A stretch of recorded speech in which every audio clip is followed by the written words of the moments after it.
सभी अनेक जगन्नाथ प्रिय संत भक्तों का आगमन हुआ है। तो बहुत सुंदर उत्सव है। आज जगन्नाथ जी रथ पर बैठकर सारे रेवाड़ी शहर को उद्धार करने हेतु बाहर निकलेंगे। भगवान जगन्नाथ आषाढ़ मास के शुक्ल पक्ष द्वितीया तिथि को अपने श्री मंदिर से बाहर निकलते हैं। हमने अपने 2 दिन के कथा में ये सुना कि भगवान किस प्रकार से, किस भाव से, क्यों इस जगन्नाथ रूप को धारण करते हैं। राजा इंद्रदुम्न की पत्नी गुंडीचा जो कि माँ है, उस माँ से मिलने के लिए भगवान जगन्नाथ निकलते हैं। पिछले 15 दिनों से भगवान जगन्नाथ को बुखार था, तो उस बुखार के समय भगवान के शरीर को अगर स्पर्श किया जाए तो 103-104 बुखार। ये बाहर का कारण है। अंदरूनी कारण ये है, लक्ष्मी जी कहती हैं सदा सेवा में युक्त रहते हो, कभी हमको भी टाइम दो। हर पत्नी की यही डिमांड होती है, सारी दुनिया के लिए टाइम है, मेरे लिए टाइम नहीं है। तो भगवान जगन्नाथ को भी वही सेम शिकायत है। लक्ष्मी जी कहती है हमारे को टाइम दो, तो भगवान जगन्नाथ कहते हैं आषाढ़ का महीना जो गर्मी का महीना है, उसमें वैसे ही बहुत गर्मी होती है, तो मैं 15 दिन तुम्हें स्पेशल टाइम दूंगा, विशेष। तो भगवान 15 दिन विशेष समय लक्ष्मी जी को देते हैं। 15 दिन जब पत्नी को समझा बुझा लेते हैं, अपनी प्रेयसी के साथ अंतरंग समय गुजारते हैं, तो जगन्नाथ के मन में एक भाव आता है, बहुत दिन हो गए अपने वृंदावन के भक्तों से मिले। तो अपनी पत्नी से परमिशन मांगते हैं। बिना माता जी की परमिशन के प्रभु जी कहीं कुछ कर नहीं सकते। तो परमिशन मांगते हैं कि अगर तुम बुरा ना मानो, 15 दिन तुमको दिए तो 2 दिन अपने माँ के घर हो। कहती है ठीक है। तो भगवान जगन्नाथ की परमिशन से सारे भक्त तैयारियां करते हैं, रथ बनाए जाते हैं। 6-6 महीने लग जाते हैं, एक भी लोहे का टुकड़ा नहीं लगता, केवल लकड़ी के टुकड़ों से रथ को निर्माण करते हैं। 3 रथों का निर्माण किया जाता है। एक रथ जिस पर भगवान जगन्नाथ जी बैठते हैं, एक रथ जिस पर बलभद्र जी बैठते हैं, और एक रथ जिस पर सुभद्रा महारानी बैठती है। गुंडीचा मंदिर की सफाई करी गई है। चैतन्य महाप्रभु ने ही इसका आविर्भाव किया। भगवान चैतन्य से पहले गुंडीचा मंदिर की सफाई या जगन्नाथ यात्रा में कीर्तन ये सब नहीं होता था। तो 3 रथों का निर्माण होता है। 859 लकड़ी के टुकड़े लगाकर नंदी घोष भगवान जगन्नाथ का रथ बनाया जाता है, जिसका रंग, कैसा रंग है भगवान जगन्नाथ के रथ का? लाल और yellow, red and yellow Jagannath ji का नंदी घोष, जिसमें 16 पहिए होते हैं और उसमें सुदर्शन चक्र को आरूढ़ किया जाता है परिक्रमा करवा के। जगन्नाथ जी का एक बड़ा बॉक्स बनाया जाता है जिसमें उनकी खाने पीने की व्यवस्था रखी जाती है कि भाई ऐशो आराम में रह रहे हैं, राजसी ठाट बाट में, वृंदावन जाएंगे खाने पीने को मिले ना मिले, तो लड्डू, हाँ, ड्राई आइटम, ड्राई फ्रूट्स, खूब सारा उनका स्वर्ण सिंहार, वस्त्र आदि आभूषण सब पैक करके बड़े बड़े बक्से रखे जाते रथ के ऊपर। ऐसे ही सुभद्रा महारानी का एक रथ बनाया जाता है जिसका नाम है देवदलन। उसमें 12 पहिए होते हैं। पद्म चिन्ह बनाए जाते हैं, कमल के चिन्ह बनते हैं। लाल और काले रंग का वह रथ होता है। बलदेव जी का भी एक रथ होता है जिसका नाम है तालध्वज। इसके ऊपर चिन्ह होते हैं, ताल वृक्षों के चिन्ह होते हैं, क्योंकि भगवान बलराम से तालवन जुड़ा हुआ है, इसलिए ताल वृक्षों के चिन्ह होते हैं। 14 पहिए होते हैं। लाल और हरे रंग का जगन्नाथ जी का, बलदेव जी का रथ होता है। तो 3 कौन कौन से रथ हो गए? नंदी घोष, दर्पदलन और तालध्वज। तीनों में एक एक सारथी आरूढ़ किए जाते हैं। भगवान जगन्नाथ के सारथी का नाम है दारुक, कृष्ण के सारथी हैं दारुक। भगवान का धनुष आदि रखा जाता है सारंग। भगवान के चक्र, सुदर्शन, पद्म, कमल, गदा आदि रखी जाती है। भगवान की गदा का नाम है कुमोद की गदा। ऐसे अलग अलग वस्तुएं भगवान के रथ पर आरूढ़ होती हैं।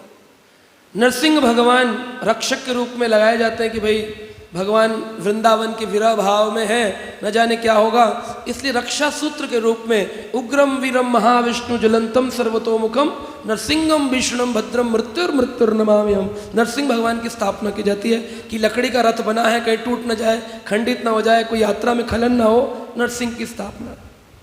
हम वैष्णव लोग जब भी कहीं यात्रा में निकलते हैं नरसिंह भगवान का स्मरण करते हैं।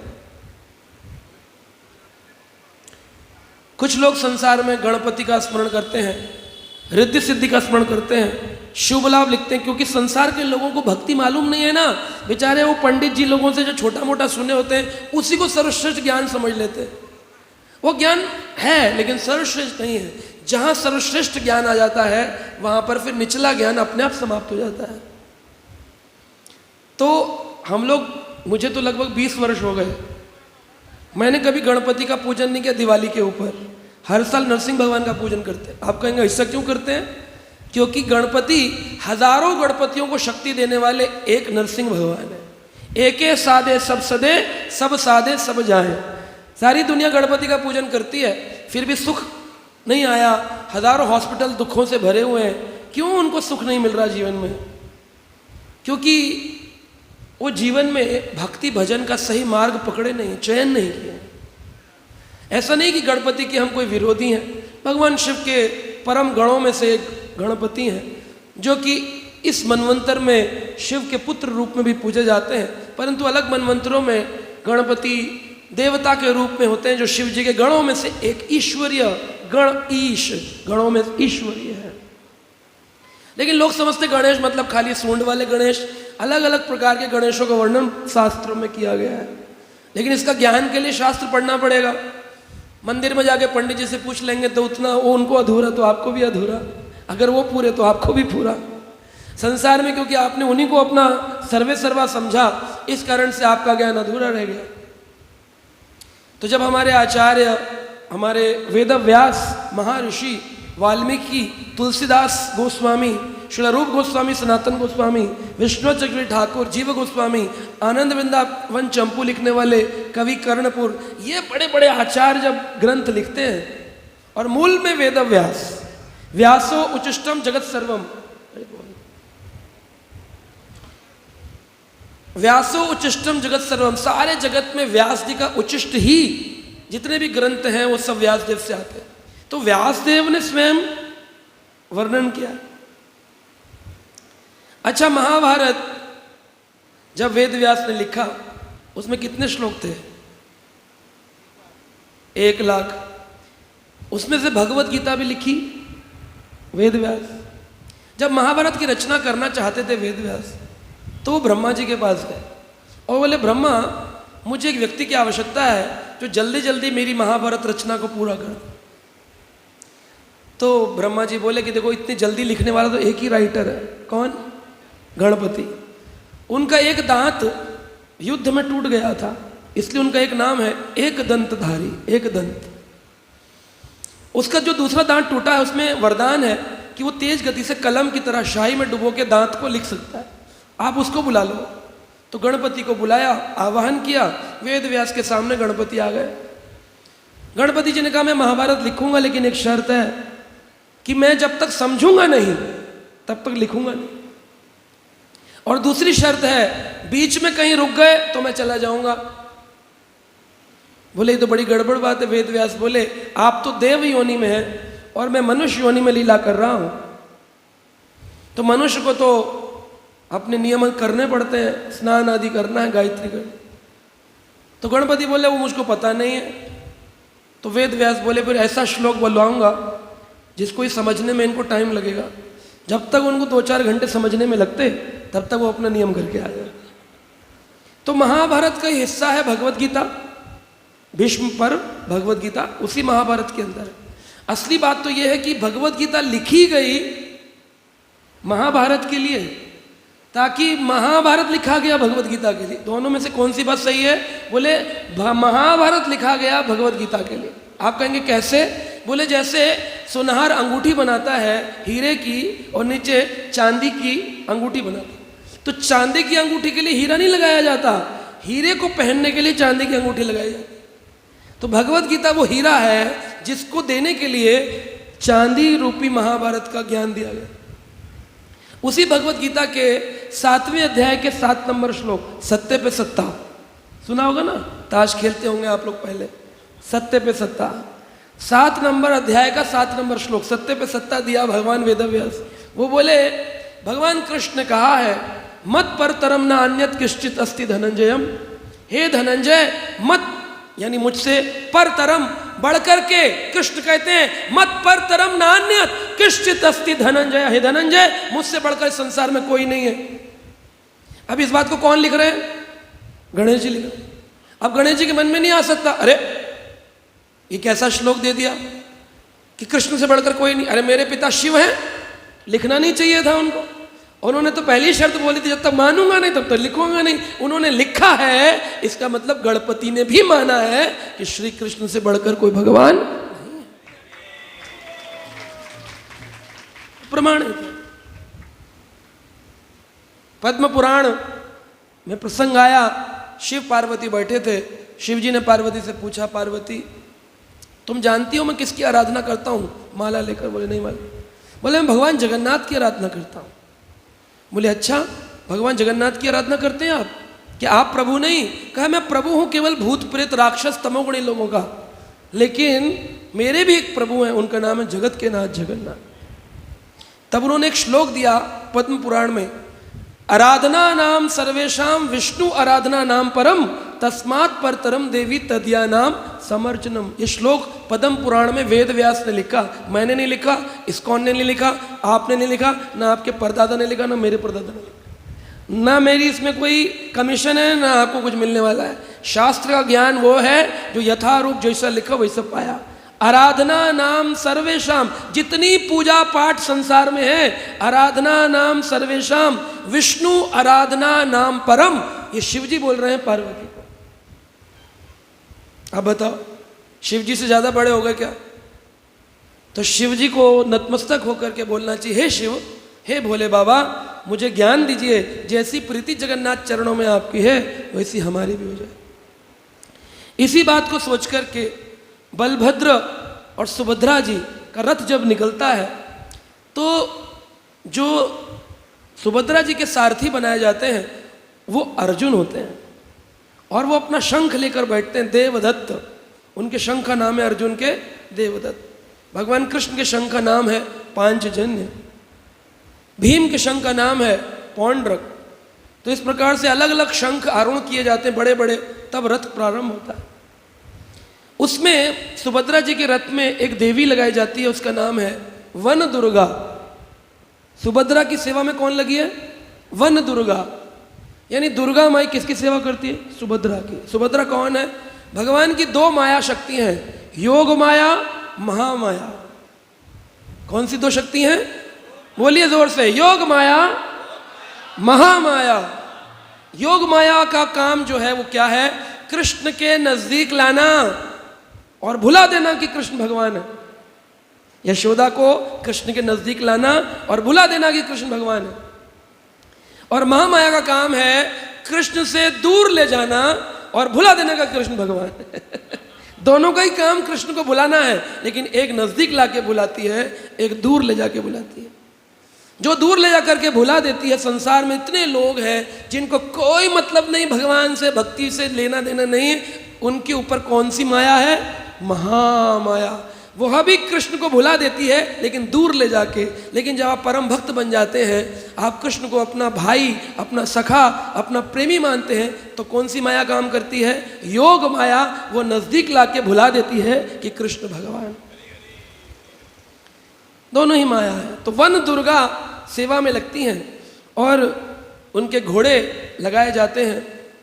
फिर बलभद्र जी का जो रथ है उसमें सारथी के रूप में सुदुम्न नाम के सारथी लगाए जाते हैं, और वहाँ पर एक मूर्ति लगाई जाती है जिसे अनंत शेष कहते हैं, क्योंकि बलभद्र जी का एक स्वरूप है अनंत शेष। दुनिया कहती है कि शेषनाग के अवतार बलराम, लेकिन ये ज्ञान गलत है। बलराम जी के अवतार हैं शेषनाग जी। बलराम जी प्रथम अवतार है। लोग बोलते हैं पहले लक्ष्मण बन के आए, फिर बाद में बलराम बने, शेषनाग ही तो पहले लक्ष्मण बने फिर बलराम बने। बिल्कुल गलत है। शास्त्र का प्रमाण है, पुराणों में, भागवत में, पहले बने बलराम, फिर बने शेषनाग, फिर बने लक्ष्मण। इसलिए ब्रह्मा जी ने कहा है ईश्वरः परम कृष्णः सच्चिदानंद विग्रह अनादिर आदि गोविंदः सर्व कारण कारणम, सभी कारणों के कारण गोविंद है। अब रथ चलने को तैयार होते हैं तो पहले जो राजा लोग होते थे उनके तो असली घोड़े होते थे, लेकिन आजकल लकड़ी के घोड़े लगाए जाते हैं केवल प्रतिबिंब रूप में, प्रतिस्वरूप में। तो जो जगन्नाथ जी के 4 घोड़े हैं उनके रंग है वाइट, और 4 घोड़ों को 4 नाम दिए गए हैं। उन 4 नामों में अमृता, मोचिका, रेचिका और सूक्ष्मा, सूक्ष्मा, मोचिका, रेचिका, अमृता, ये भगवान कृष्ण के घोड़ों के नाम हैं। ये घोड़े भी साधारण घोड़े नहीं हैं, हिनहिनाने वाले। ये 4 घोड़े हैं दिव्य, हवा में उड़ जाते हैं, आकाश मार्ग में विवरण कर सकते हैं। ये चतुर अश्व भगवान कृष्ण के सच्चिदानंद अश्व हैं। जो सुभद्रा महारानी के भी 4 घोड़े हैं। इनका नाम है अज्ञान, अपराजित, ज्योतिनी, अधर्म। ये 4 घोड़े लगाए गए। ऐसे ही बलभद्र के 4 घोड़े लगते हैं। सुभद्रा के पीले रंग के होते हैं, बलभद्र जी के काले रंग के होते हैं। उनका नाम है स्थिरा, सिद्धा, धृति, स्थिति। ऐसे 4 घोड़े लगते हैं। सारे समाज के लोग आ जाते हैं और भगवान जगन्नाथ जी 22 सीढ़ी उतर के पहाड़ी विजय करके अपने रथ पर आरूढ़ होते हैं और सारे लोग जोर जोर से चिल्लाते हैं, क्या?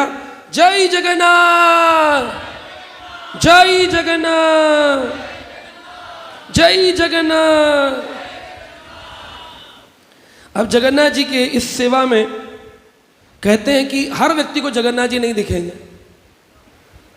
क्या नहीं दिखेंगे? हर व्यक्ति को जगन्नाथ जी नहीं दिखेंगे। वजह यार तार कृपा से ही जानी बारा पारे, यार तार कृपा से ही जानी बारे पारे, कृपा बिना ब्रह्म दिख जानी बारे नारे, कृपा बिना ब्रह्म दिख जानी बारे नारे, यार तारे कृपा से ही जानी बारे पारे, कृपा बिना ब्रह्म दिख जानी बारे नारे।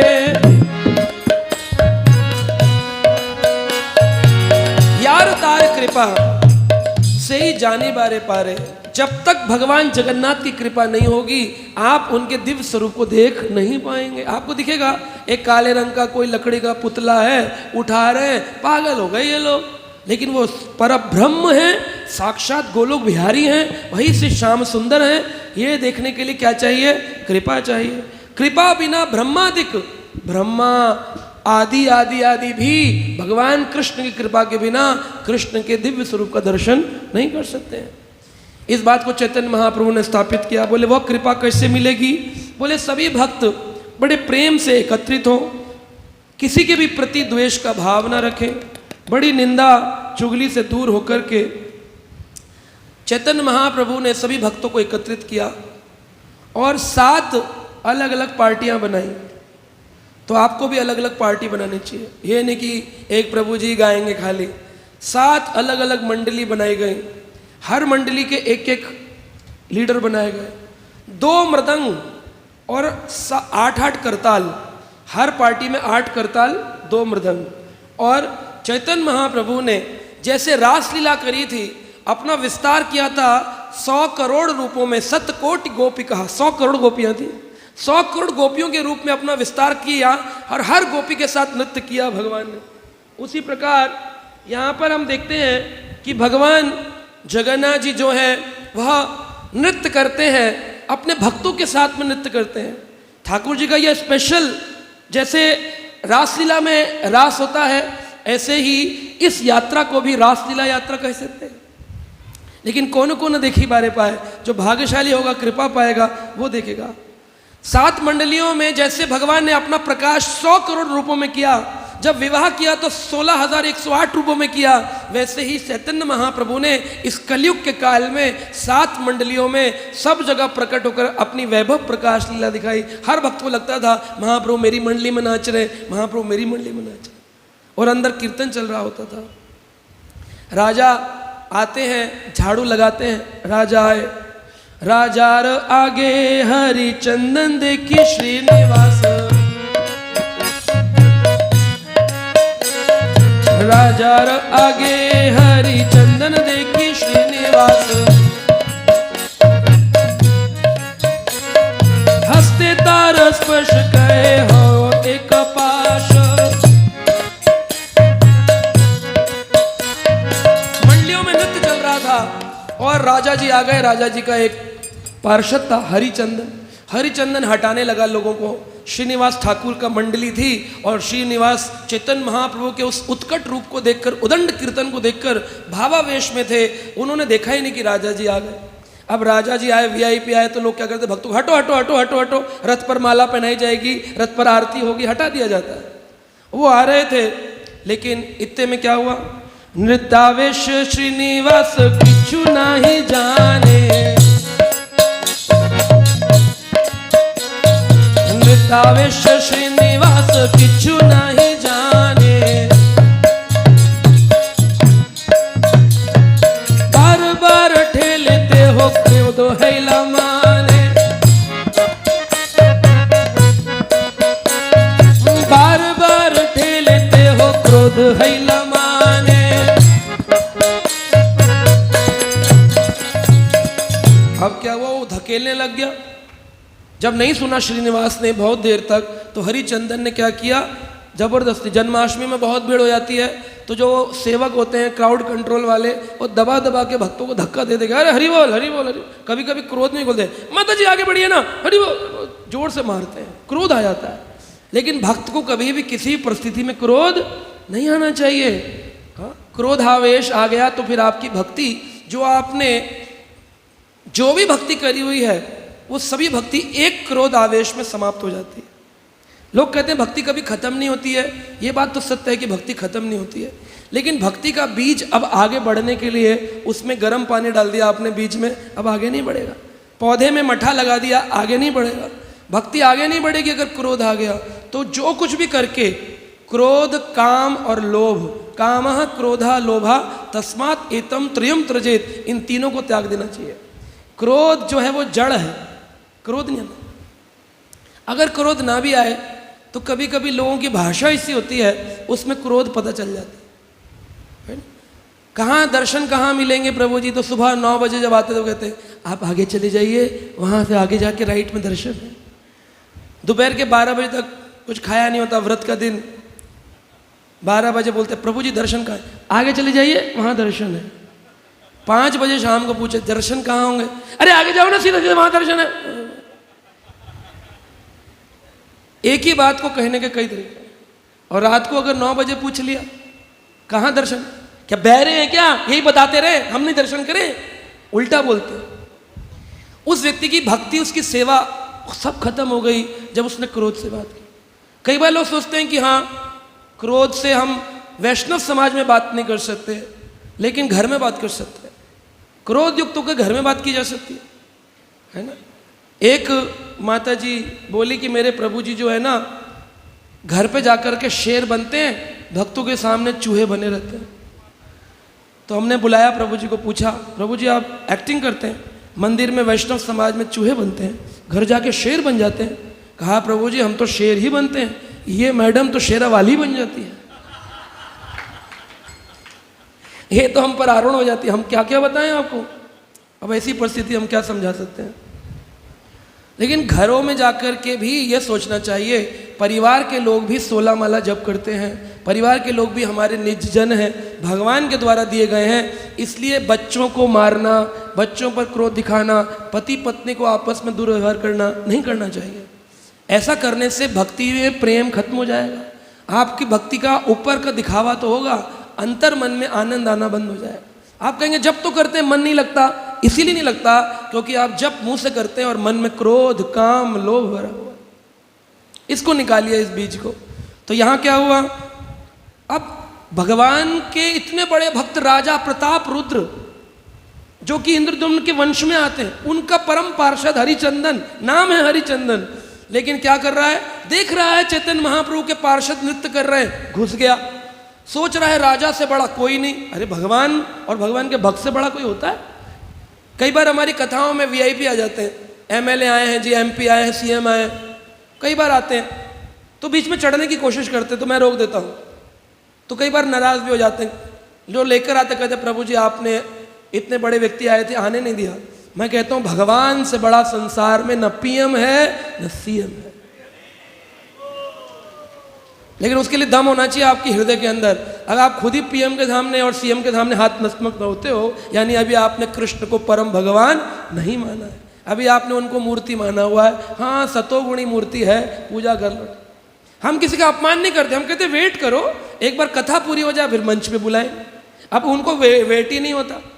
अभी झारखंड में मैं कथा करने गया, वहाँ पर सीएम आ गए, झारखंड के पहले सीएम, और वो स्टार्टिंग में आ गए, 6 से 9 कथा थी, 6 बजे आ गए।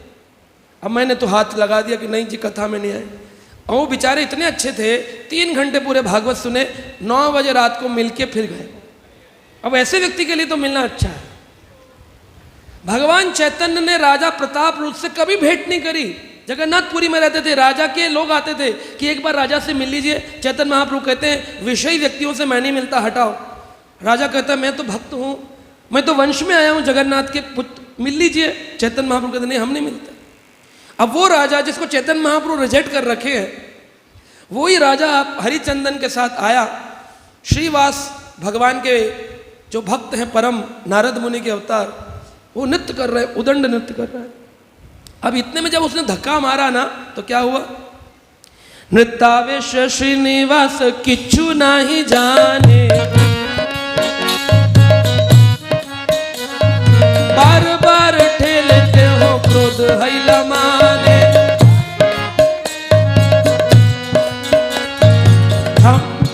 अब यहां पर क्या हुआ, जब बार बार ठेल दिया, चापड़ मारिया तारे कैला निवारण, चापड़ गैया क्रोध हैला हरिचंदन। श्रीनिवास को बहुत गुस्सा आया, पता नहीं कौन पीछे से धक्का मार रहा है। वो महाप्रभु को देख रहे हैं, उनकी तटस्थ समाधि लगी है, पीछे से कोई धक्का मार रहा है, हटो हटो। उनको पता ही नहीं चला राजा, राजा का पार्षद कौन। उन्होंने खींच के चाटा हरिचंदन को, चापड़ मारिया। और चंदन, हरिचंदन का तो क्रोध, सोचो आप सीएम आया हो और उसकी ब्लैक कैट कमांडो चार्ज चल रहे हो, आप चांटा लगा दो तो क्या होगा। वही स्थिति हुई। राजा बहुत बड़ा राजा होता है। आज भी उड़ीसा शहर के अंदर बिना राजा के सीएम कोई नियम नहीं निकाल सकता, उसको राजा से भेंट करके निकालना पड़ता है। बहुत बड़ा व्यक्ति है गजपति राजा, बहुत बड़ा घर है उनका। स्वर्ण झाड़ू लेकर आते हैं, स्वर्ण रथ पर पालकी में बैठकर आते हैं दर्शन करने। हाँ, वो गाड़ी मोटर में नहीं, पालकी में आते हैं। वो राजा के पार्षद को चाटा मार दिया, और श्रीनिवास छोटे से भक्त दिख रहे हैं। अब जब हरिचंदन को क्रोध आया, हरिचंदन ने ये घूंसा बनाया, अपने सेक्रेटरी बुलाए, सैनिक बुलाए, बोले पकड़ो इसको, मारेंगे इसको। तो राजा ने बीच में हाथ पकड़ लिया हरिचंदन ने। क्या बोले, बोले हरिचंदन भाग्यवान तुम इहर हस्त स्पर्श पाइला, भाग्यवान तुम इहर हस्त स्पर्श पाइला, अमर भाग्य नहीं तुम कृतर धैला। भाग्यवान तुम्ही। राजा ने कहा तुम तो बड़े भाग्यवान हो हरिचंदन, भगवान के भक्त का चांटा मिल जाना मतलब समझो करोड़ों जन्मों के पाप तत्क्षण समाप्त हो गए हैं। तुम भाग्यशाली हो, ऐसा भाग्य मुझको क्यों ना मिला, वह चांटा मुझको क्यों ना पड़ा। यह भक्ति है। आपको अभी जगन्नाथ यात्रा तो छोड़ो, यहीं कोई चाटा लगा दे, आप जीवन भर इस्कॉन पलट के नहीं आओ, क्योंकि आप तो मान सम्मान इज्जत के लिए आए। लेकिन भगवान की भक्ति में अमानी ना अमान देना कीर्तनम सदाहरी, मान सम्मान की अभिलाषा से। तो इस प्रकार राजा ने रोका, बोले तुम बड़े भाग्यवान हो, देखो देखो भगवान चैतन्य कितना सुंदर नृत्य कर रहे हैं। तो आज आप सब भक्तों को इसी भाव से कुछ भक्त रथ को खींचेंगे, तो सबको खींचने के लिए जरूरी नहीं है, सबको रथ के आगे क्या करना है, नृत्य करना है, खूब जोर जोर से नृत्य करना है। अब ऐसा रथ में नृत्य किया, ऐसा नृत्य किया। अब हम लोग क्या करते हैं, जब नृत्य करते हैं तो पीछे वाले कहते हैं हटो हटो, रथ आ रहा है, रथ आ रहा है, रथ आ रहा है। अब ऐसा वहां पे भी हो रहा था, जब चैतन्य महाप्रभु नृत्य कर रहे थे, भगवान जगन्नाथ का रथ चलता था, और सामने जाकर के जब महाप्रभु को देखा, यानी कृष्ण ने अपनी प्रिय राधा रानी को नृत्य करते देखा कि राधा रानी झूम झूम के अपने कृष्ण को रिझाने के लिए नृत्य कर रही हैं, तो जगन्नाथ जी कृष्ण जो थे उन्होंने स्थिर कर दिया, रथ चलना बंद हो गया। हजारों लोग खींचते हैं जय जगन्नाथ, लेकिन रथ चलता नहीं, एक इंच आगे नहीं बढ़ रहा। इस वर्ष भी रथ रुक गया था, खबर आई थी कि रथ चला नहीं काफी देर तक, पता नहीं कौन से भक्त के लिए रुका, लेकिन रथ चला नहीं इस साल। हर वर्ष कुछ ना कुछ लीला होती, किसी न किसी भक्त के लिए रथ रुक जाता है और फिर अपनी इच्छा से स्वतः चलने लग जाता है। तो यानी भगवान का रथ जोर जबरदस्ती रस्सी खींचने से नहीं चलता है, वो तो भक्तों के प्रेम के वश होकर के चलता है। तो यहां पर रथ कैसा हो गया, रथ स्थिर हो गया और भगवान जगन्नाथ बिना पलक झपकाए लगातार अपनी प्रिय राधा रानी यानी चैतन्य महाप्रभु के नृत्य को देखते रहे। अब उनको कैसा स्मरण आ रहा है, उनको स्मरण आ रहा है वृंदावन का। जगन्नाथ जी राधा रानी को देख रहे हैं चैतन्य रूप में, और चैतन्य रूप में राधा रानी जगन्नाथ को देख रही हैं। देखते देखते भगवान चैतन्य का स्वरूप कैसा हो गया, मास व्रण सम रोम वृंद पुलकित, शिमूलीर वृक्ष न कंटक वेशित, एक एक दंतेर कंप देखी ता लगे भाई, लोके जाने दंत सब खसी पड़ाए, सर्व अंगे प्रसोईद छूटे ताते रक्तोद्गम, जग जग जग गग गद गद वचन, जल यंत्र धारा इचे वहे अश्रु जल,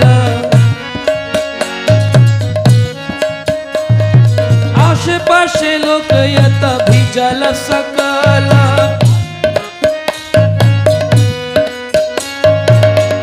उनके शरीर के मांस व्रण सम रोम, हमारे रोंगटे खड़े होते हैं तो सर्दी लगने पे हो जाएंगे, लेकिन रोंगटे ऐसे खड़े हों, अपने अपने रोंग को खींच करके देखिए, एक छोटा सा स्किन खींचती है, देखिए अपने हाथ को खींच करके, थोड़ा सा एक रोंगटा खींचिए अपने हाथ का बाल, तो थोड़ी सी स्किन बाहर आती है ना। मांस व्रण सम रोम वृंद पुलकित, ऐसा लग रहा है जैसे वृक्ष के ऊपर मोटे मोटे फल निकल आते हैं, फोड़े जैसे हो। शालीमार वृक्ष ये न कंटक वेशिता, जैसे पेड़ पर कांटे फल निकलते हैं, ऐसे चैतन्य महाप्रभु के शरीर के रोंगटे खड़े नहीं हुए, तो ऐसा लग रहा है फोड़े निकल आए हैं शरीर के अंदर, इतनी इतनी स्किन बाहर आ गई है, रोंगटे खिंच गए हैं, जैसे कोई खींच रहा है पूरे शरीर को, ऐसे खींचो थोड़ी सी खाल निकलती है, फोड़े निकल आए हैं, इतना प्रेम इतना रोमांच हो रहा है शरीर में। एक एक दंते कंप देखी तो लगे भाई, अगर महाप्रभु को उस समय कोई देख ले, एक एक दांत कांप रहा है, जगन्नाथ जगन्नाथ नहीं बोल पा रहे, कांप रहे हैं अंदर से, आंखों से अश्रुधारा निकल रही है, और वैसे निकल रही है जैसे पिचकारी मारी हो किसी ने, और जितने लोग आसपास नृत्य कर रहे हैं सब कह रहे हैं बौछार कहां से गिर रही है, सब भींग रहे हैं अश्रु जल से, सकल लोग भींग रहे हैं, रक्त प्रवाह होने लगा है, आंखें लाल हो गई, ऐसा लग रहा है आंसुओं की होली खेलने वाले हैं, खून की होली खेलने वाले, इससे भाव हो गया। और जो उनका गौर वर्ण था वो देखते देखते पिंक गुलाबी रंग में परिवर्तित हो गया। उनकी जो स्तब्ध, और कभी कभी वो खड़े हो जाते, कभी कभी वो जोर से कूदते, और कभी कभी महाप्रभु भूमि में लौटने लग जाते, और इस प्रकार से ऐसा हो जाता कि वो चल फिरने लायक नहीं बचते। कभी कभी आंखों से न्यास ही जल निकलता, कभी मुख से फेन निकलता। फेन निकलता है ना, थूक निकल आता, जैसे सांप ने जहर सांप ने काटा हो। उस फेन को उठाकर भक्त लोग निकाल के महाप्रसाद के रूप में पा लेते, इतना फेन निकलता। सही फेन लैया शुभानंद, एक भक्त है उनका नाम है शुभानंद। शुभानंद ने उस फेन को निकाला और महाप्रसाद के रूप में महाप्रभु के फेन को खा लिया। इतना कृष्ण प्रेम में पटु हो गया, वह भी जोर जोर से। शुभानंद ने जब चैतन्य महाप्रभु के फेन को मुख में डाला, उसके मुख से भी कीर्तन निकलने लगा, हरे कृष्णा कृष्णा कृष्णा हरे हरे, हरे राम राम राम हरे हरे।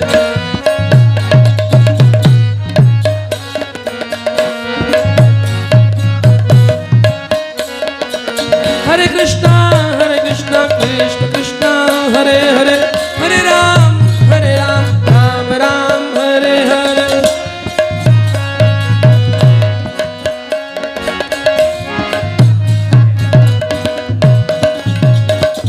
भगवान के भक्त बड़े अद्भुत होते हैं। शुभानंद को कृपा मिल गई। भगवान जगन्नाथ के ऐसे अनेक अनेक अनेक भक्त हैं जिनके हृदय में अनन्य प्रेमा भक्ति है। भगवान अनन्य यानी अन्य कृष्ण के अलावा और कुछ भी नहीं, केवल मेरे तो जगन्नाथ। जैसे मीराबाई ने कहा, मेरे तो गिरधर गोपाल दूसरा न कोई, जाके सिर मोर मुकुट मेरो पति सोए। अपने पालनकर्ता रूप में मीराबाई ने श्री कृष्ण को माना। ऐसे ही एक भक्त हुए, उनका नाम था दासिया।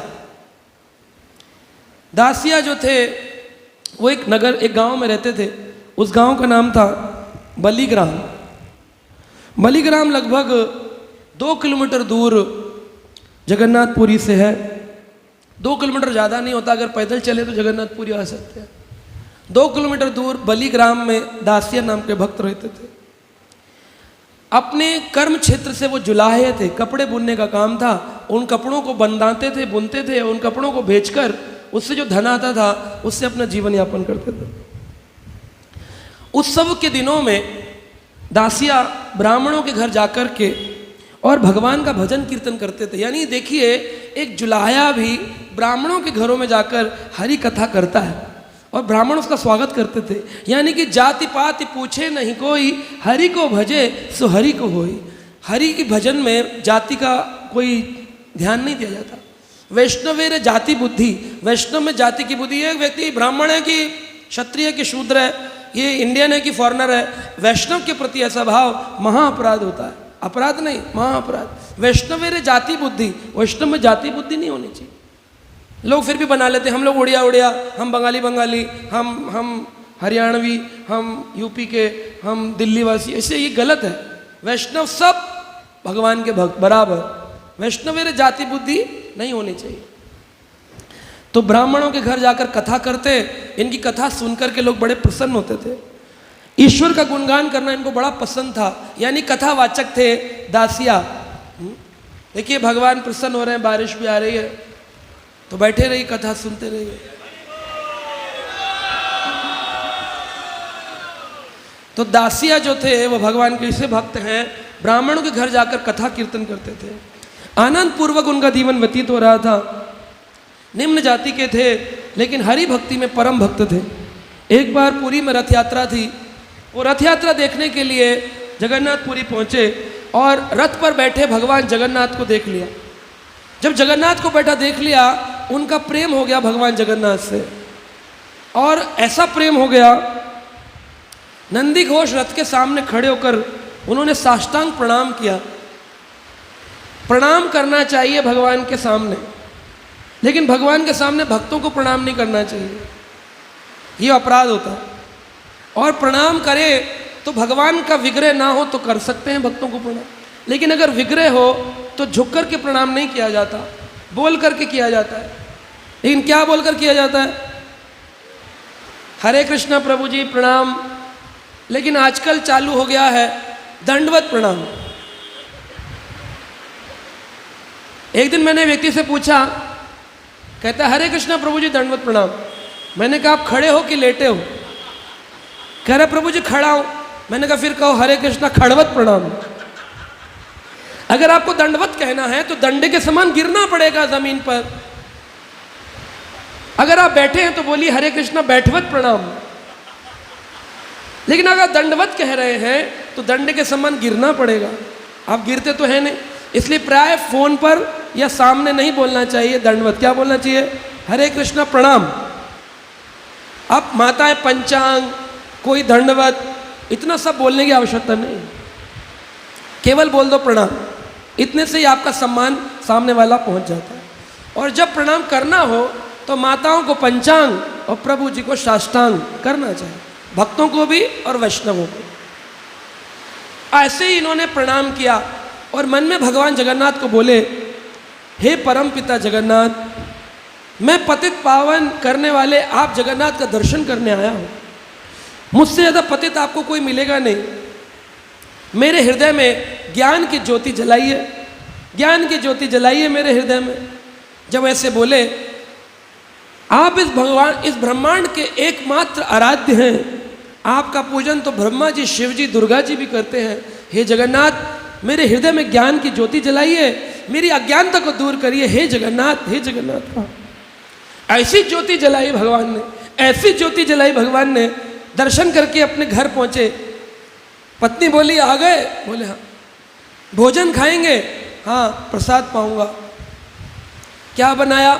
लाल रंग के कटोरे में सफेद चावल, उसमें काली पालक बीच में रख दी। अब भगवान का मुंह कैसे होता है? लाल सकोरा, बीच में सफेद, उसमें काली आंखें। अब वो देख करके क्या कह रहा है? जगन्नाथ जगन्नाथ जगन्नाथ जगन्नाथ। ऐसी प्रेम की ज्योति जल गई, जहां जाए दृष्टि इष्ट देव स्फूर्ति, हर जगह इष्ट देव का दर्शन। जगन्नाथ जगन्नाथ जगन्नाथ जगन्नाथ। पत्नी बोली, कहाँ जगन्नाथ? अरे ये चावल है, भात है। जगन्नाथ जगन्नाथ। सारा गांव इकट्ठा हो गया। वैद्य हकीम आ गए, ओझा बुला लिया गया, कोई प्रेत चढ़ गया। सारे लोग जो उसको छूता वो क्या बोलने लगता? जगन्नाथ जगन्नाथ जगन्नाथ। वैद्य आया, कह रहा मैं देखता हूँ। नाड़ी के लिए हाथ पकड़ा, जगन्नाथ जगन्नाथ जगन्नाथ। सारों में इन्फेक्शन फैल गया। जगन्नाथ जगन्नाथ। सारे गांव बोला ये क्या पागलपन। तो एक व्यक्ति समझदार था, वो बोला एक काम करो, काली पालक उठा करके पत्तल में रख दो, चावल को उठा करके पत्तल में रख दो, सकोरे को हटा दो, तब ये भोजन कर लेगा। तो उन्होंने भोजन कर लिया। प्रतिदिन का नियम था कि रोज भोजन बनेगा तो अलग अलग पालक चावल दिया जाएगा। अगर एक साथ दे दिया तो ये फिर पागल हो जाएगा जगन्नाथ। ऐसा पागल दासिया, उसका नाम बड़ा दासिया बौरी। बौरा गया है जगन्नाथ, दासिया बौरी, बौरा गया। हर जगह जगन्नाथ दिखते। चक्का दिख जाए बैलगाड़ी का, जगन्नाथ जगन्नाथ। काला टायर दिखे, जगन्नाथ जगन्नाथ। हर जगह काला काला गोल गोल, जगन्नाथ जगन्नाथ। ऐसा दासिया बौरी हो गया। बालीग्राम के लोगों ने उसको नाम दिया बालीग्राम दास। हमारे ऐसा भगवान का कोई दास ही नहीं हुआ है पूरे गांव में, बालीग्राम दास। बालीग्राम दास शांतिपूर्वक रहने लग गए। बड़े शांत, बड़े दयामय, बड़े विनम्र, बड़े सत्यनिष्ठ थे। भगवान के भक्तों के अंदर ये 4 गुण होने चाहिए। अगर ये 4 गुण हो तो भगवान का भक्त उत्तम भक्त होता है। कौन कौन से? शांत, किसी भी परिस्थिति में आपको परेशान नहीं होना। अगर कोई बोले आगे पानी भर गया है, खंबे गिर गए हैं बिजली के, अब जगन्नाथ यात्रा नहीं हो पाएगी, अगर करनी है तो ऐसी बारिश में भीग के जाना होगा, आधी कमर तक पानी भरा हुआ है, तो 90% लोग चले जाएंगे क्योंकि उनका मन विचलित हो जाएगा। एक बार हम लोग जमशेदपुर में थे, रांची जमशेदपुर झारखंड। तो वहाँ पर मैं कथा के लिए गया था, कथा पूरी हो गई थी, रथ यात्रा थी। तो रथ यात्रा जो थी, उस रथ यात्रा में बहुत अच्छे जगन्नाथ, बड़े बड़े जगन्नाथ के विग्रह लाए गए, रखे गए। और जैसे ही रथ खींचना प्रारंभ हुआ, जैसे कीर्तन मैंने करना प्रारंभ किया, पहला कीर्तन करते ही झरझर झरझर बारिश पड़ गई। अब सारे लोग सोच रहे थे क्या होगा। तो मैंने भक्तों को कहा, जो मायापुर से आए थे, अन्य अन्य जगहों से आए, कि पॉलीथीन लगा लेते हैं। तो सारे भक्तों ने माइकों में पॉलीथीन लगाए और फिर सब भक्तों ने खूब पानी में नृत्य किया। खूब रात को 9 बजे तक पूरे दिन बारिश चली, सुबह 12 बजे से पूरा दिन 9 घंटे बारिश में जगन्नाथ यात्रा, गली मोहल्ले शहरों हर कॉर्नर से निकली, लेकिन बारिश में खूब नृत्य हुआ। तो शांत रहना चाहिए भक्त को। आग लग जाए, बाढ़ आ जाए, हरे कृष्णा कृष्ण कृष्ण हरे हरे, हरे राम, शांत रहना चाहिए। दूसरा है दयामय, भक्त को दूसरों पर दयावान होना चाहिए। अगर आपको एक पेटी आम बांटने के लिए मिला है कि जाइए रथ यात्रा में एक पेटी आम बांटिए, तो पहले व्यक्ति निकाल के 2 आम अपने घर के लिए रख लेगा कि कब मैं जाऊंगा फिर बट गए तो फिर याद नहीं रहा प्रसाद। इसका मतलब इसके मन में दया का कोई भाव नहीं। व्यक्ति को ऐसा होना चाहिए कि अगर मेरा बच्चा खा रहा है और सामने कोई और बच्चा आ गया तो बच्चे के हाथ से छीन कर दूसरे बच्चे को दे दूं, मेरा भूखा रह जाए लेकिन सामने सारी दुनिया को जगन्नाथ प्रसाद मिलना चाहिए। उसको दयामय भाव कहते हैं। दयामय भाव, ऐसा भाव जागृत करना चाहिए। बिल्कुल खुले हृदय से बांटना चाहिए। प्राय जब प्रसाद बांटा जाता है मंदिरों में तो कई जगहों पर मैंने देखा भक्त लोग पहले प्रसाद पा लेते हैं। कह रहे हम लोग पालेंगे ना तो फिर ये चिंता नहीं रहती कि अंत में नहीं बचा तो हमारे लिए क्या होगा, इसलिए पहले पा लेते। मैं कहता हूँ नहीं, अंत तक इंतजार करना चाहिए कि आज जगन्नाथ ने नसीब में प्रसाद लिखा है कि नहीं लिखा, ये वेट करना चाहिए। लिखा होगा तो चाहे दुनिया में 2000 लोग आ जाएं और 100 का प्रसाद बनाओ, आपका प्रसाद भगवान बचा देंगे। और आज नहीं लिखा होगा तो अगर पहले खा लोगे तो आपको लूज मोशन हो जाएंगे, सारा निकल जाएगा शरीर से। लिखा ही नहीं होगा तो नहीं मिलेगा। इसलिए भगवान पर निर्भरता, शांत चित्त, दयामय, लोगों पर कृपालु होना चाहिए। तीसरा लक्षण है भक्त का विनम्रता। दासिया बावरी में इसी विनम्रता थी। भक्त को विनम्र होना चाहिए। उसकी भाषा, उसकी चाल, उसकी लोगों से संपर्क, उसका व्यवहार विनम्र रूप में होना चाहिए। असली में आपने गीता पढ़ी है, असली में आपने भागवत पढ़ी है, वो पता चलता है कितने विनम्र आप हैं। वैदिक शास्त्रों में कहा गया है विद्या ददाति विनयम, विनयम ददाति पात्रताम। पात्रता आती है भक्ति करने की विनम्रता से और विनम्रता आती है विद्या से। हमने जो गीता का पूरा कोर्स कर लिया है दिल्ली यूनिवर्सिटी से, मेरे बच्चे को मुझको 800 श्लोक याद है। अरे जी 700 ही है। अच्छा 700 ही याद है, फिर मान लीजिए। श्लोक की संख्या नहीं पता लेकिन बोल रहा सब याद है। बहस करेगा, तर्क करेगा, विद्या है लेकिन विनम्रता नहीं है। किसी में विनम्रता है लेकिन विद्या नहीं है। उसे पता ही नहीं है भगवान कौन है। अजी कि हम गरीब आदमी हैं साहब, हमको कुछ मालूम नहीं है। ये विनम्र है लेकिन इसमें विद्या नहीं है। इसको मालूम नहीं भगवान कौन, भक्त कौन, समाज कौन, गीता कौन। ना तो ठाकुर जी इसको पकड़ेंगे ना तो उसको पकड़ेंगे। ठाकुर जी पकड़ते दोनों के मिश्रण को। तुम्हें ये पता हो कि कृष्ण सबसे बड़े भगवान, तुमको पता हो सबसे बड़ा ज्ञान भगवत गीता, और तुमको वो सारा ज्ञान आता हो और उसके बाद तुमको कोई कहे तो मूर्ख हो, तुम कहो हाँ जी हाँ मैं मूर्ख हूँ। अपना का श्रेष्ठ भैया माने अति दीन, ऐसी स्थिति को विनम्रता कहते हैं। नकली विनम्रता हाथ जोड़ने से नहीं होती है, सिद्धांतों पर चलने से होती है। जो व्यक्ति हर परिस्थिति में अपने सिद्धांतों पर रहता है वो सच्चा विनम्र व्यक्ति है।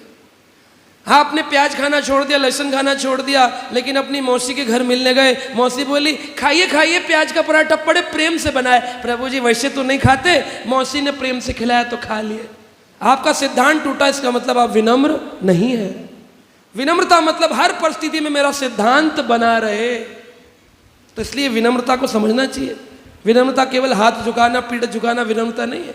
कई बार लोग कहते हैं हरे कृष्णा प्रभु जी दंडवत प्रणाम, जब निकल जाओ ऐसा मन करता है इसको डंडा लेके मारूं। दंडवत क्या, दंड मारूं, दंड मारूं। तो मन में कुछ और, सामने कुछ और। ऐसा व्यक्ति विनम्र नहीं है। विद्या का मतलब है अंदरूनी मन से विनम्रता, सबके प्रति समान प्रेम का भाव हो। बोलने में, चलने में, प्रणाम में, प्रसाद में। 2 आदमी पीछे लगे, धक्का दे दिया, कोई बात नहीं, आप आगे बढ़ो, आप आगे बढ़ो।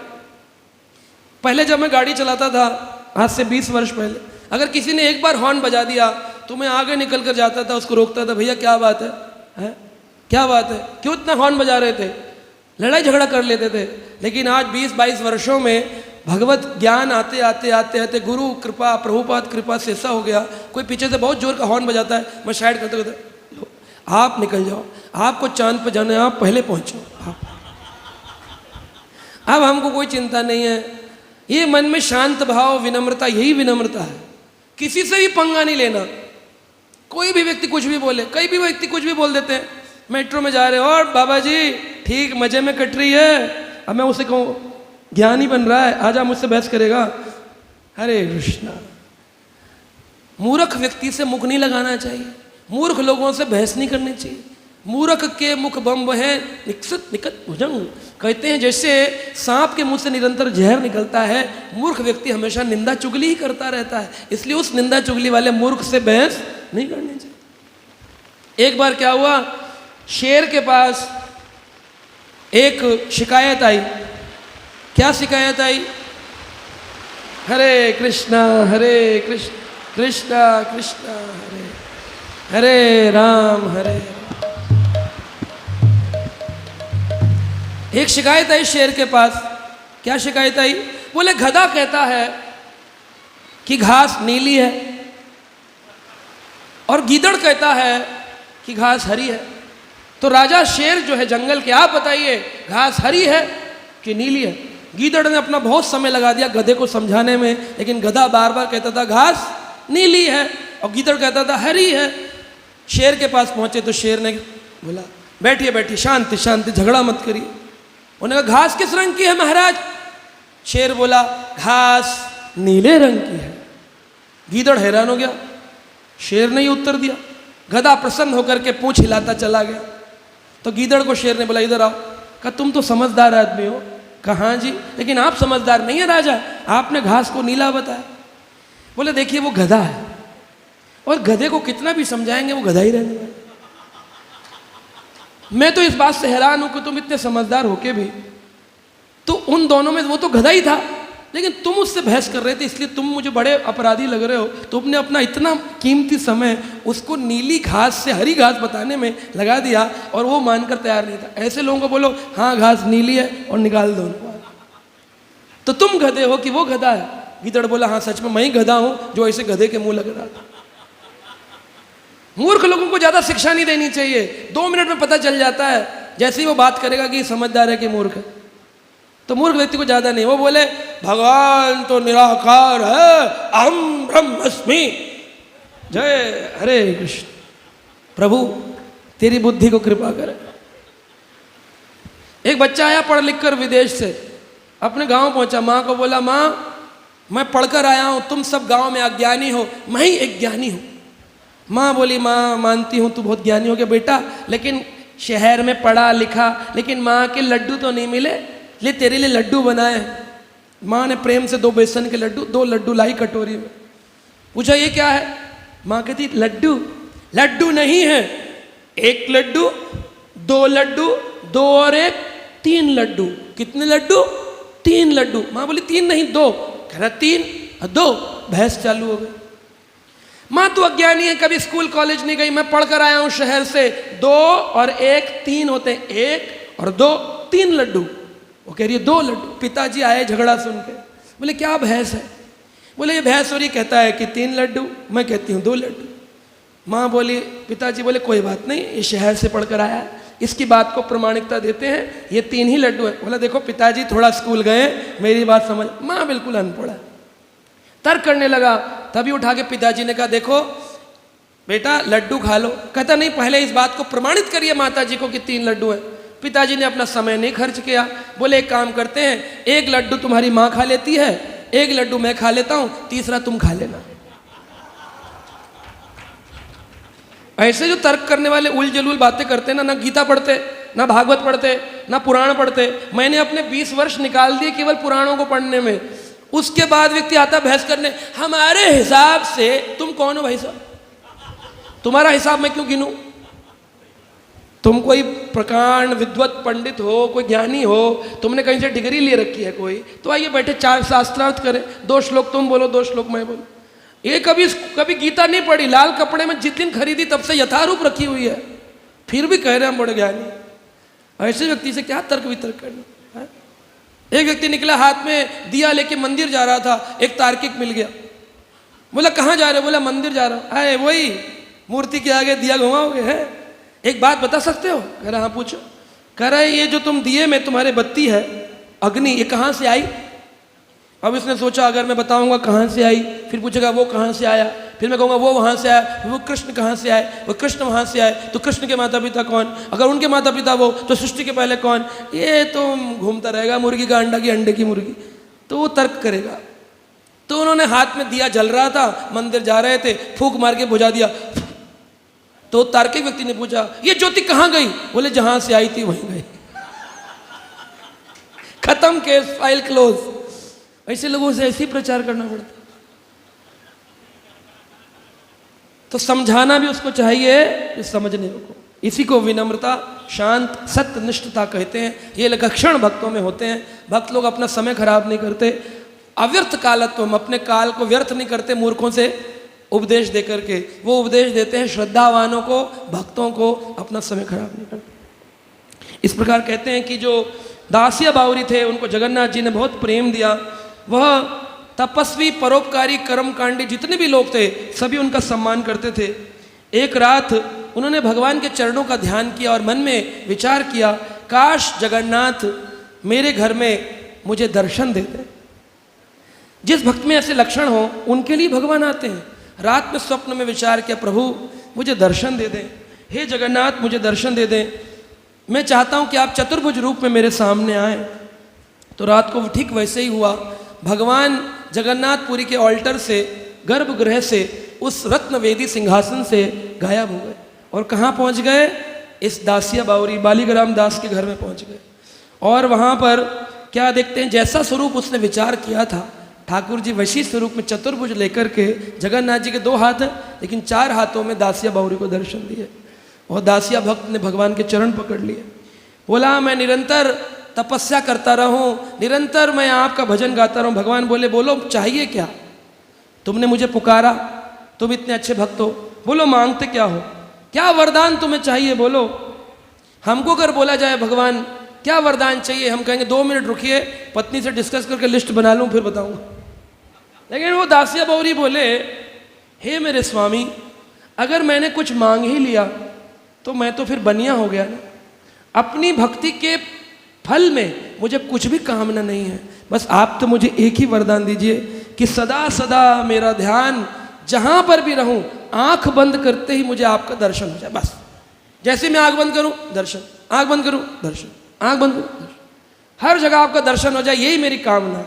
भगवान जगन्नाथ बोले, अरे श्री भगवान ने कहा तुम्हारा जीवन सौभाग्यशाली है दासिया, जब कभी भी तुम पुरी आकर मेरे मंदिर के शिखर पर दर्शन करोगे, नील चक्र को देखोगे, मैं तुम्हारे सम्मुख प्रकट हो जाऊंगा। ऐसा भगवान ने वचन दिया। जब भी तुम जगन्नाथपुरी आओगे, क्योंकि दासिया बावरी नीची जात का है, अंदर ब्राह्मण मंदिर में जाने नहीं देंगे। एक बार उसने जगन्नाथ रथ यात्रा में देखा था, क्योंकि रथ यात्रा में भगवान बाहर आते हैं। तो बोला जगन्नाथ ने कि भगवान के मंदिर में वो तो नहीं गया, भगवान उसके घर पे आ गए। कई बार लोग बोलते हैं मेरे पास पैसा नहीं है तीर्थ यात्रा जाने का। अरे तुम्हारी माला ही तीर्थ यात्रा है, अपनी माला को जितने ध्यान से घुमाओगे ठाकुर जी आपके घर में प्रकट हो जाएंगे। दासिया के घर पे आए, भगवान ने बोला तुम चिंता मत करो दासिया, बालीग्राम दास, जब भी तुम पुरी आओगे मंदिर में तुम्हारा प्रवेश नहीं है, पर नील चक्र को देखते ही तुम बोलोगे जय जगन्नाथ, मैं तुम्हारे सामने प्रकट हो जाऊंगा। अब उनको बात तो समझ में आई, लेकिन भक्तों को थोड़ा सा मन में रहता है कि चलो परीक्षा ले ले। कुंती को जब दुर्वासा ने वरदान दिया तो कुंती ने मन में सोचा चलो एक बार परीक्षा ले ले। सूर्यदेव को परीक्षा ली तो पुत्र कर्ण रूप में हो गए, फिर उनको पानी में बहाना पड़ा क्योंकि अभी शादी नहीं हुई। ऐसे ही एक ब्राह्मण जगन्नाथपुरी जा रहे थे, तो ये दासिया बावरी जुलाहे थे, कपड़े बेचते थे, तो एक ब्राह्मण के घर पे कपड़ा देने गए, धोती और चादर। तो ब्राह्मण धोती चादर खरीद करके उन्होंने देखा उनके घर में एक नारियल श्रीफल लगा हुआ है। तो नारियल देख करके दासिया के मन में आया काश ये नारियल जगन्नाथ जी को मैं भोग लगाता। तो ब्राह्मण से कहा ये नारियल हमको दे देंगे? ब्राह्मण बोला देखो दे तो दूंगा, लेकिन ये ना थोड़ा महंगा है। तो कितना महंगा है? बोले जितने के ये वस्त्र हैं उतना ही महंगा है, यानी वस्त्र मुफ्त में दे दो, नारियल ले जाओ। ब्राह्मण ने चालूपंथी करके, ब्राह्मण ने चालूपंथी करी और नारियल में वो सारे कपड़े खरीद लिए। इसने वो नारियल लिया, अब इसके पास कपड़े बेचने और कपड़े नहीं थे, खाना खाने के लिए रोटी नहीं थी, लेकिन इसने नारियल खरीद लिया भगवान के लिए। खुद के खाने को नहीं है, भगवान को देने के लिए। लोग बोलते मैं दान दूंगा जिस दिन मेरे पास होगा। भगवान पहले तुम्हें देंगे तब होगा, तब तुम दोगे। अरे पहले तुम दो तो भगवान तुम्हें क्यों नहीं देंगे? लेकिन तुम्हारी देने का भाव नहीं ना, इसलिए भगवान भी नहीं देता है। उसने वो नारियल, एक ब्राह्मण जा रहे थे जगन्नाथपुरी, बोले एक काम करना, जब जगन्नाथपुरी जाओ भगवान के गर्भगृह तो जाओगे नहीं, वो गरुड़ स्तंभ पे खड़े हो ना, और वहां से कहना दासिया बाउरी ने, तुम्हारे बालीग्राम दास ने बड़े प्रेम से जगन्नाथ आपके लिए एक श्रीफल भेजा है, कृपया इसे स्वीकार कर ले। बोला फिर क्या होगा? बोले श्रीफल गायब हो जाएगा, ठाकुर जी हाथ बढ़ा के ले लेंगे। तो ब्राह्मण हंसने लगा पागल शूद्र, कपड़े सिलते सिलते इसकी बुद्धि सिल गई, लगता है खुल नहीं रही इसकी बुद्धि, दिमाग बंद हो गया इसका। कभी भगवान जगन्नाथ हाथ बढ़ा कर इसे फल लेते हैं क्या? ऐसे खड़े रहते जगन्नाथ जी, कभी ऐसे हाथ नहीं बढ़ाते अपने, हमने तो नहीं देखा। ब्राह्मण को इतने वर्ष बीत गए कथा पूजन करते, विश्वास ही नहीं था। श्रीफल तो ले लिया, लेकिन बहुत हंसा। दासिया बाउरी बोला देखो आप हंसो मत, ले लिया तो ठीक है, नहीं ले लिया तो कोई बात नहीं, ठाकुर जी हैं, जगन्नाथ है, उनकी मर्जी। पहुंच गए जगन्नाथपुरी में ब्राह्मण। सारी पूजा पाठ करने के बाद उनको याद आया, अरे एक फल था। रात के 10 बज रहे थे, श्रृंगार वेश हो रहा था, बड़ा श्रृंगार वेश, हाथ में नारियल फल लेके जगन्नाथ जी के सामने बोला ये आपके दासिया बालीग्राम दास ने भेजा है, ठाकुर जी वहाँ आप इसको अपने हाथ बढ़ा कर ले लीजिए। और ऐसे करके इस मुद्रा में खड़ा हो गया। तभी क्या देखता है, जगन्नाथ जी के हाथ बढ़ने शुरू हो गए, हाथ बढ़ रहे हैं, बढ़ रहे हैं, बढ़ रहे हैं, बढ़ रहे हैं। श्रीफल को पकड़ा और जगन्नाथ जी ने उसको लेकर के अपने मुख के अंदर प्रवेश कर लिया। ब्राह्मण के तो हाथ पांव कांप गए, मन में ऐसा भाव उत्पन्न हुआ कि अरे दासिया कोई साधारण व्यक्ति नहीं है, इसका तो डायरेक्ट कनेक्शन है भगवान से। अरे अपना तो इनडायरेक्ट है, ये डायरेक्ट कनेक्शन है इसका भगवान से। वापिस जाके गांव में तहलका मचा दिया, अरे दासिया साधारण नहीं है, इसका भगवान से डायरेक्ट कनेक्शन है, श्रीफल खा लिया, श्रीफल खा लिया। अब दासिया घबरा गया। सारे लोग बोले एक बार हमें भी दिखाओ ना, अब कोई सिद्ध हो। तो लोग आते, बाबा जी थोड़ा हमारा भी बताइए हाथ देख करके बताइए। पता चल जाए प्रशांत मुकुंद दास जी को आता है हाथ देखना। सारे लोग गीता भागवत छोड़ के हाथ दिखाने आ जाए, शाम की रथ यात्रा छोड़ देंगे, हाथ दिखाना नहीं छोड़े। ऐसा होता है। सब आ गए गांव वाले, हमें भी दिखाओ। दासिया बोला देखो मैं दिखाऊंगा तो नहीं, लेकिन हाँ मैं अपने जगन्नाथ जी के प्रेम से कुछ आम जगन्नाथ को खिलाना चाहता हूँ, इसलिए मैंगो फेस्टिवल बनाया जाता है। जगन्नाथ यात्रा में भगवान को आम का भोग लगाया जाता है। तो आम दासिया ले आया और लाकर के भक्त उसको बैलगाड़ी में बिठा के, गरीब आदमी था, लोग ले आए। अब ब्राह्मण साढ़े खड़े हो गए और मंदिर के अंदर से ब्राह्मण भी आ गए। वो बोले दासिया जी हमको दीजिए, हम आम का भोग लगा देते हैं, सिर्फ ज़्यादा नहीं, 2 आम इस पेटी से, टोकरी से हमको दे दीजिए। वो बोला नहीं मैं किसी को नहीं दूंगा। फिर एक आया बोला 1 आम, एक बोला 5 आम। आप जाइए बांके बिहारी में, तो आपकी माला अर्पित करने के लिए बोलते 200 रुपये दो, 500 रुपये दो, तो अर्पित करेंगे। दक्षिणा चाहिए तो भगवान का भोग। जगन्नाथपुरी जाइए, आप तुलसी दीजिए, कह रहे इसके साथ दान रखो, तब भगवान जगन्नाथ को लगाएंगे। तो ब्राह्मण लोग लिए नहीं, कुछ भी मना कर दिया। अब दासिया बाउरी, सारे ब्राह्मण अंदर वाले बाहर, और जो बालीग्राम से आए थे वो भी सब बाहर। ये खड़ा हो गया नील चक्र पे। याद आया भगवान ने एक बार कहा था तुम नील चक्र पर आना और कहना। ये 2 आम उठाता और ऐसे कहता, हे जगन्नाथ आपके लिए ये नए नए ताज़ा ताज़ा आम लाया हूं। एक आम आदमी आम के अलावा दही क्या सकता है, लीजिए। बोलता, ब्राह्मण देखते आम गायब। फिर 2 आम उठाता टोकरी में से, हे जगन्नाथ ये आम स्वीकार करिए, आम गायब। बार बार आम आम, सारी टोकरी के आम गायब। सारे ब्राह्मण तो बाहर थे। ब्राह्मण बोले ये कोई जादू टोना है, गायब करके तो जादूगर भी दिखा देते हैं। जगन्नाथ ने खाया, ये कैसे पता चलेगा? तो बोला जी वो मुझे पता करने की आवश्यकता नहीं है, मैंने अपने मनोभाव से खिलाया, जगन्नाथ ने खा लिया, आप खुश रहो हम खुश रहे। ब्राह्मण बोले बेकार है, छोड़ करके अंदर पहुंचे।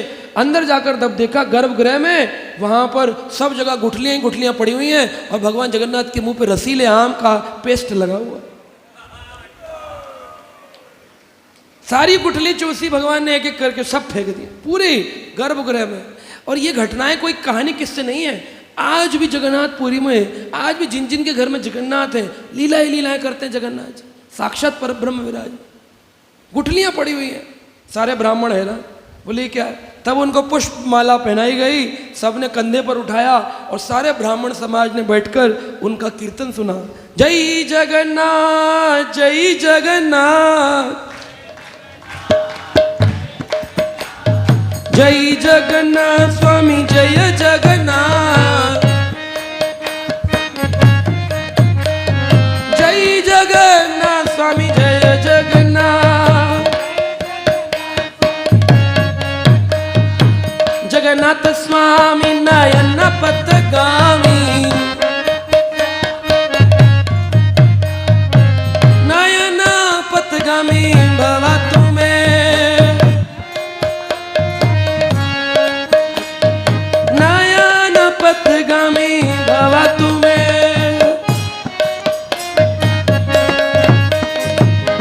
जय जगन्नाथ जय जगन्नाथ। ऐसे हाथ करिए, जगन्नाथ जी के हाथ ऐसे बनते हैं, जगन्नाथ जी का भाव लेके आइए अपने हृदय में, जय जगन्नाथ जय जगन्नाथ, जय जगन्नाथ स्वामी जय जगन्नाथ, ओ जगन्नाथ स्वामी नयन पथगामी,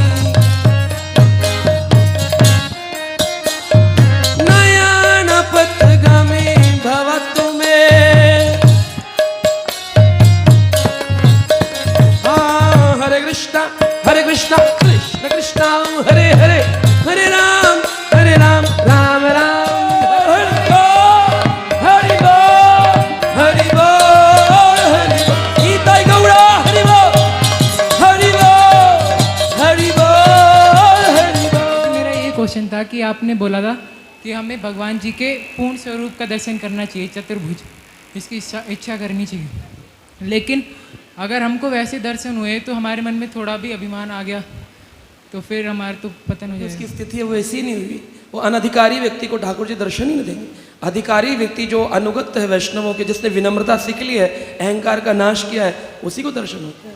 और अगर हमें अब दर्शन करने तो क्या, किस चीज़ की अभिलाषा करें? हमारे चैतन्य महाप्रभु गौड़ीय वैष्णव समाज में इस्कॉन के फाउंडर आचार्य प्रभुपाद ने कहा है, जो वृंदावन के कृष्ण हैं, 15 वर्ष 9 महीना जो भगवान की एक शाश्वत आयु है, उसी रूप में भगवान का दर्शन करना चाहिए। गुस्से में बोलता है या आपके ऊपर कुछ भी कहता है, भक्त को शांत रहना चाहिए। पर अगर सामने वाला जानबूझ के ज़्यादा से ज़्यादा बोल रहा है, भक्त तो शांति है, वो कुछ नहीं बोल रहा है, पर वो सामने वाला व्यक्ति ये सोचता है कि ये तो चुप ही है ना, ये तो शांत है, ला और बोलूँ इसको, और बोलूँ और सुनाऊँ, मतलब वो इतना उत्तेजित हो जाता है कि यार ये मेरे सामने तो बोल ही नहीं सकता कुछ भी, राइट। तो वो और ज़्यादा बोलता है और ज़्यादा बोलता है, तो भक्त को मतलब कब तक परीक्षा देनी पड़ती है, ये बताइए। बुलाया उसको, बोले जब ये नहा के निकले तो इसके ऊपर पान का थूक देना, तो मुसलमान व्यक्ति पान खा के थू, वो नहाकर निकले, वो कहे हरे कृष्णा, वापिस जाएं गंगा जी में स्नान करें, कपड़े धोएं, फिर वो गीली चादर पहने, फिर बाहर निकले, वो मुसलमान आप थू, फिर वो बोले हरे कृष्णा, फिर चले गए। ऐसा 100 बार हो गया। मुसलमान चिंता में पड़ गया, ब्राह्मण चिंता में पड़ गया, ऐसा कैसे हो रहा है, इसको क्रोध ही नहीं आ रहा। 108 बार हो गया, उस मुसलमान के मुंह में छाले पड़ गए, वो रोने लगा, ये कैसा आदमी है। तो आया, उसने पैर पकड़ लिए, बोले आप कौन व्यक्ति हैं, मैंने 108 बार आपके ऊपर थूका, लेकिन आपको एक बार भी क्रोध नहीं आया। तो नामदेव जी ने कहा कि देखिए, मैं तो आपको बड़ा कृतार्थ हूँ, आपको मैं बड़ा धन्यवाद देना चाहता हूँ, क्योंकि मैं आलसी प्रमादी व्यक्ति गंगा में सोचता था कभी 108 बार स्नान करूं, क्योंकि मन के होते हैं ना माला में, 108 बार स्नान कर लूँ गंगा की माला हो जाए, लेकिन इतना आलसी प्रमादी हूँ, दिन में 1 बार या 2 बार स्नान से ज़्यादा कभी कर नहीं पाया। आज आपकी बड़ी अहेतु कृपा हुई, आपके कारण मुझे 108 बार स्नान करने का। हरे कृष्ण। बैठ जैसा कि माता जी ने कहा क्रोध को लेकर, तो जैसा महाभारत में आता है बीच में वो पीस छोटा सा जहाँ पर श्री कृष्ण महाराज जी ने कहा था कि मैं कोई भी शस्त्र नहीं उठाऊंगा, बावजूद इसके उन्होंने अपने अभिमन्यु अर्जुन की रक्षा के लिए, अर्जुन की रक्षा की। भीष्म पितामह तो के उसको सामने हम किस तरह किसी भी गुणों की रस्सी में प्रभु बंधे नहीं। भगवान कहते हैं नमाम कर्माणि लिम्पन्ति, मुझे कोई कर्म का बंधन, कोई गुण बांध नहीं सकता है। तो भगवान ने जो वो लीला करी उसका पर्पज है, एक तो अर्जुन जिसको गांडीव का कहीं अहंकार ना हो जाए तो उसके अहंकार का नाश करने के, और दूसरा भीष्म पितामह के मन में एक ही अभिलाषा थी, वो चाहते थे कि भगवान का सुदर्शन रूपधारी दर्शन करो। तो बार बार ऐसे तीर चलाते थे बाबा भीष्म कि अर्जुन की ना बोलती बंद हो गई, ये भी यहाँ पे भी तीर, यहाँ भी तीर, यहाँ भी तीर, धनुष भी गिर गया। तो भगवान इतने प्रेम के वश हो गए, प्रबल प्रेम के पाले पड़कर प्रभु को नियम बदलते देखा, अपना मान टले टल जाए पर भक्त का मान न टलते देखा। ठाकुर जी ने अपने भक्त के लिए दोनों भक्तों की कृपा करी, इसकी रक्षा हेतु, और उसके सामने भीष्म को सुदर्शन चक्रधारी दर्शन कराया। जैसे ही चक्का उठाया, अब चक्का लेकर फेंक भी तो सकते थे, चक्का फेंका नहीं, भागे, प्रेम में भूल गए कि मैं सुदर्शन चक्र खाली फेंक देता हूं तो दुनिया का संहार होता है। इतना प्रेम वशीभूत हो जाते हैं भगवान कि अपने में भगवान हूं ये भी भूल जाते हैं। ये प्रेम का है, तो ये प्रेम लीला है, इसको क्रोध लीला नहीं कहे। जी धन्यवाद प्रभु। अपने भक्त का कुछ क्वालिटीज बताए, जैसे शांत है, विनम्रता है, तो all these are human qualities. दूसरे साइड में है जो स्पिरिचुअलिटी है, तो बहुत सारे लोग बोलते हैं कि आप स्पिरिचुअल पथ में चलते रहो, गुण अपने आप आ जाएगा। लेकिन हमने ऐसे बहुत लोगों को भी देखा है स्पिरिचुअल पथ में है, लेकिन इस क्वालिटी की कमी के कारण फिर उसका फॉलन हो गया। राइट। तो कोई कोई जगह पे ये बताते हैं कि क्वालिटीज और spiritualism should go hand in hand, क्योंकि हमारे अंदर जो थोड़ा सा स्वतंत्रता है उसके अंदर एक फ्री विल भी है और एक दैवी या डेस्टिनी भी है। तो आपके हिसाब से क्या है? देखिए, परिस्थितियां हमारे पूर्व जन्म के कर्मों से आएंगी। स्कूल की टीचर भी MCQ मल्टीपल चॉइस क्वेश्चन बनाती है, तो उसमें उसको पता होता है सही आंसर कौन सा है, लेकिन फिर भी बच्चे को 4 ऑप्शन देती है, चूज करो। ऐसी भगवान ने हमारे लिए 4 ऑप्शन बना रखे हैं और छोड़ रखा है, सही वाले पे टिक किया तो तुम्हारे अंदर ये गुण आ जाएगा, सही वाले पे टिक नहीं किया तो तुम्हें वो गुण नहीं आएगा, तुम्हें नंबर नहीं मिलेगा। अब पूरा जीवन भक्ति के जीवन में यह प्रयासरत होना चाहिए कि मैं जो ऑप्शन चुनूं वो सही हो, और इसके लिए वैष्णव अनुगत होना जरूरी है। किसी वरिष्ठ वैष्णव के अनुगत होकर के, उसकी शरण में जाकर के, उसकी गाइडेंस में रह करके हम सही ऑप्शन का चूज करें, और जब सही ऑप्शन चूज करेंगे तो कृष्ण की कृपा होगी, वो गुण स्वतः ही आपके अंदर हैंड इन हैंड जो आप कह रहे हैं अपने आप में प्रकट हो जाएगा। लेकिन आपको सही ऑप्शन के लिए सही व्यक्ति के साथ रहना चाहिए। असत्संग त्याग यही वैष्णव आचार। गलत लोगों का संग करेंगे, वो कहेंगे कुछ नहीं रखा इस्कॉन में, ये तो पैसे विदेश भेज देते हैं, ये तो इस्कॉन ऐसा ही है, कुछ नहीं है जी, विदेशी औरतें हैं, विदेशी आदमी हैं, सही है। रेवाड़ी सेंटर में लाओ दिखाओ, बोले एक भी विदेशी नहीं है, ये भी तो इस्कॉन है। लेकिन उनको विश्वास, यहाँ से कहाँ, यहाँ से दिल्ली नहीं जा रहा पैसा, करे रेवाड़ी से दिल्ली नहीं जाता, बोले विदेश चला गया। तो ये सब जो भ्रांत धारणाएं, ऐसे लोगों का संग करेंगे तो गुण, पूरा जीवन मंदिर आते रहिए, लाइफ मेंबर बन जाइए, पैसे देते रहिए, कभी गुण नहीं आएंगे। लेकिन ऐसे प्रभु जी जैसे भक्तों का संग करेंगे जो हरिद्वार से आते हैं सेवा करने जगन्नाथ जी की, ऐसे भक्तों का संग कर लें, इनकी सेवा भाव सीख लें, तो गुण अपने आप हमारे अंदर आ जाएगा। बस इन भक्तों की सेवा कर लें, हो जाएगा सारा काम। प्रभु जी का बहुत बहुत धन्यवाद करते हैं इस वंडरफुल क्लास के लिए। और कैसे अभिनंदन करेंगे हम प्रभु जी का? दोनों हाथ ऊपर करके और इतनी जोर से बोलना है कि पूरी कॉलोनी वासियों को पता चलना चाहिए कि आज यहाँ पर कुछ प्रोग्राम हो रहा है। तो जोर से हरे कृष्णा कृष्णा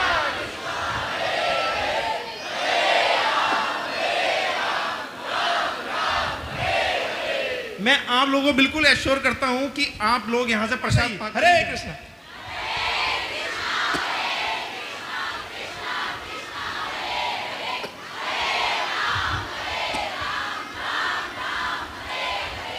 तो प्रभु जी अब आप लोगों की इज्जत का सवाल है, देख लीजिए कैसे आप बोलना चाहेंगे। हरि बोल।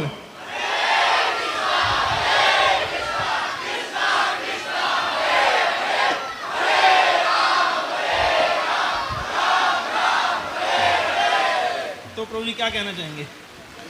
देखिए, तत्व की दृष्टि से तो पुरुषों ने ज़्यादा किया, ईवो! लेकिन रस की दृष्टि से माताओं ने ज़्यादा किया। तो देखिए, बारिश भी शुरू हो गई है। कोई स्पिरिचुअल कार्य किया जाए और उसमें बारिश हो जाए तो बहुत ही शुभ माना जाता है। तो यानी कि आज देवी देवता भी हमारे साथ हैं इस प्रोग्राम के लिए। तो हम प्रभु जी से बहुत बहुत धन्यवाद करते हैं कि ऐसे ही प्रभु जी हमें अपना संग देते रहें। हम भी प्रभु जी को इनवाइट करा करेंगे, और प्रभु जी भी जब भी कोशिश हो, जब भी मौका मिले, तो इस सेंटर में आके हमें क्लास दें और हमें कुछ अपना अनुभव, एक्सपीरियंस हमारे साथ शेयर करें। I will learn from you.